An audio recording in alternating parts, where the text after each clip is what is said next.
কেমন আছেন সবাই? চলে এসেছি আরেকটি নতুন রেসিপি নিয়ে। আজকে বানাবো চাউল দিয়ে পায়েস রেসিপি। তো রেসিপি তো অনেক খেয়েছেন। তো এইভাবে পায়েস বানিয়ে নেবেন। অনেক ভালো লাগবে খেতে।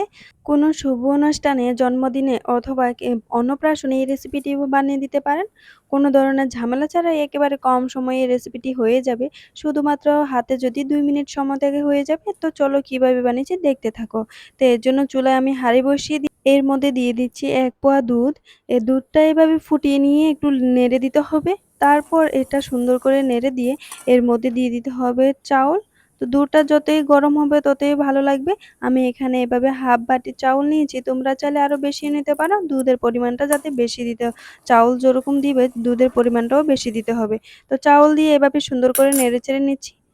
তোমরা এখানে গুঁড়ো দুধও ব্যবহার করতে পারো। আমি একেবারে ঘরে থাকা দুধই ব্যবহার করেছি। আমাদের বাড়িতে আমাদের গরুর দুধ ব্যবহার করছি। একেবারে পিওর দুধই ব্যবহার করেছি।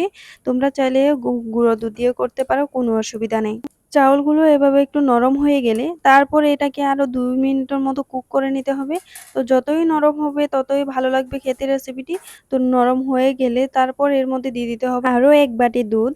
আমি এখানে কম চাউল নিয়েছি, এইজন্য দুধের পরিমাণটাও কম রেখেছি। তোমরা চাউল অনুযায়ী দুধের পরিমাণটা রাখবে। তারপর এর মধ্যে দিয়ে দিতে হবে স্বাদ মতো চিনি। আমি এখানে হাফ বাটি চিনি দিয়েছি। হাফ বাটি চাউল নিয়েছি, ওইজন্য হাফ বাটি চিনি দিয়েছি। তারপর এটাকে সুন্দর করে একটু নেড়েচেড়ে দিতে হবে। যতই বেশি দুধটা গাঢ় হবে ততই ভালো লাগবে খেতে। তো তোমরা চেষ্টা করবে পিওর দুধ দিয়ে বানানোর জন্য। একেবারে হেলদি একটা রেসিপি। হাতে যদি একেবারে কম সময় থাকে তাহলে তোমরা এই রেসিপিটি অবশ্যই ট্রাই করতে পারো। এরপর আমি দিয়ে দেব কিছুটা এলাচ। তো এলাচ দিলে অনেক সংখ্য সুন্দর একটা ফ্লেভার আসে। তো ফ্লেভারের জন্য আমি এখানে এলাচটা দিয়ে দিলাম। অসংখ্য দারুণ হয়েছিল খেতে রেসিপিটি। তারপর আমি দিয়ে দিচ্ছি এর মধ্যে বাদাম। তোমরা চাইলে এতে কাজুও এড করতে পারো। তো আমার কাজুটা বিশেষ ভালো লাগে না, ওইজন্য আমি শুধু বাদামটাই ব্যবহার করছি। তারপর একটু সুন্দর করে নেড়েচেড়ে দিয়ে এটাকে আরো ২ মিনিট কুক করে নিতে হবে। তো বন্ধুরা, আমাদের গ্রামীণ রন্ধনশালা চ্যানেলটিতে নতুন হলে চ্যানেলটিকে সাবস্ক্রাইব করে পাশে থাকবেন। তারপর দেখতেই পাচ্ছ কত সুন্দর হয়ে গেছে। তো আমি একে একে এভাবে একেবারে ৫ মিনিটের মতো কুক করে নেব। যতই ভালো করে কুক করা হবে ততই ভালো লাগবে খেতে। চাউল দিয়েও অনেক সুন্দর পায়েস রেসিপি হয়ে যায়।